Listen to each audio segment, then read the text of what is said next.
Bible की कहानियाँ में आपका स्वागत है। प्रभु यीशु मसीह के जीवन की बातों को जानने के लिए हमारे चैनल को सब्सक्राइब जरूर करें। आज हम जानने वाले हैं आदम और हव्वा की संतानों के बारे में। जब परमेश्वर ने आदम को वाटिका से निकाल दिया, उसके बाद आदम और हव्वा को संतान उत्पन्न हुई जिसका नाम कैन था। कैन भूमि पर खेती करने वाला किसान बना। कुछ समयों बाद हव्वा ने एक और पुत्र को जन्म दिया जिसका नाम हाबिल हुआ। हाबिल तो बड़ा होकर भेड़ बकरियां चराने वाला चरवाहा बन गया। ऐसे ही दोनों अपना जीवन बिताने लगे। हाबिल अच्छा व्यक्ति था, वह तो यहोवा का भय मानता था, किंतु कैन भलाई के रास्ते पर नहीं चलता था। एक समय की बात है जब कैन ने अपनी खेती की उपज में से यहोवा को कुछ भाग भेंट चढ़ाने की सोचा और हाबिल ने भी ऐसा ही सोचा। कैन खेती की उपज में से कुछ भाग यहोवा के सामने लेकर आया और हाबिल भी अपने भेड़ बकरियों के पहलौठे बच्चे यहोवा को भेंट चढ़ाने लाया और उनकी चर्बी यहोवा को भेंट चढ़ाई। तब यहोवा ने हाबिल की भेंट को तो स्वीकार कर लिया, लेकिन कैन की भेंट को परमेश्वर ने स्वीकार नहीं किया। यह देखकर कैन को बहुत गुस्सा आया और वह बहुत उदास हो गया। तब परमेश्वर ने कैन से पूछा कि तू क्यों क्रोधित हो रहा है और उदास क्यों हो गया है? यदि तू भला करे तो क्या तेरी भेंट ग्रहण न की जाएगी? और यदि तू भला न करे तो पाप द्वार पर छिपा रहता है और उसकी लालसा तेरी ओर होगी और तुझे उस पर प्रभुता करनी है। यहाँ बाइबल हमें बताती है कि कैन भलाई के रास्ते पर नहीं चलता था। जब हमारा मन यहोवा के वचनों के द्वारा पाक या पवित्र नहीं होता है तो हमारी भेंट यहोवा परमेश्वर स्वीकार नहीं करते हैं। हमें लगता है हम महंगे तोहफे दास भक्तों को देकर या महंगी वस्तुएं चर्च में भेंट करके यहोवा को प्रसन्न कर रहे हैं और अपने ही पड़ोसी की कठिन परिस्थिति में मदद नहीं की, तो ऐसी भेंट को प्रभु ग्रहण नहीं करते हैं।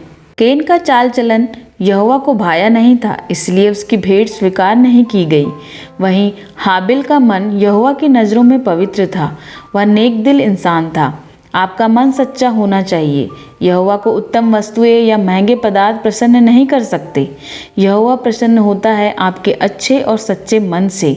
वचन कहता है होम बलि या मेल बलि यहोवा को प्रसन्न नहीं कर सकती।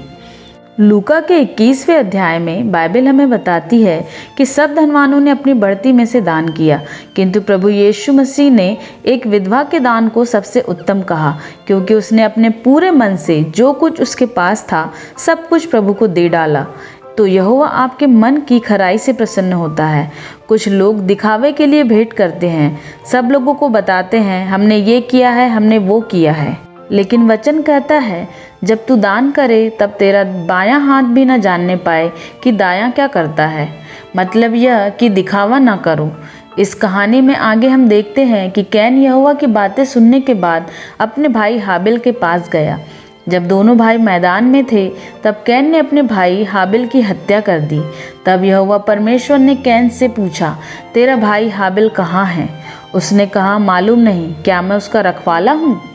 यहाँ पर हम देखते हैं कि परमेश्वर की चेतावनी के बाद भी कैन का जीवन नहीं बदला था। उसने फिर पाप किया, जबकि परमेश्वर तो जानते थे कि कैन ने हाबिल को मार दिया है, लेकिन परमेश्वर चाहते थे कि कैन अपना पाप स्वीकार कर ले, किंतु उसने ऐसा नहीं किया। एवं तब परमेश्वर ने कहा, जिस भूमि पर तूने हाबिल को मारा है वह भूमि का लहू उसकी गवाही देता है, इसलिए अब से तू उस भूमि की उपज लेने नहीं पाएगा और तू सारी पृथ्वी पर भटकता रहेगा। यह सुनकर कैन गिड़गिड़ाया कि यह दंड तो मैं नहीं सह सकता, ऐसे तो जो कोई मुझे देखेगा मार डालेगा। तब परमेश्वर ने कहा, जो कोई कैन को घात करे उससे 7 गुना बदला लिया जाएगा। और फिर कैन यहोवा के सामने से चला गया।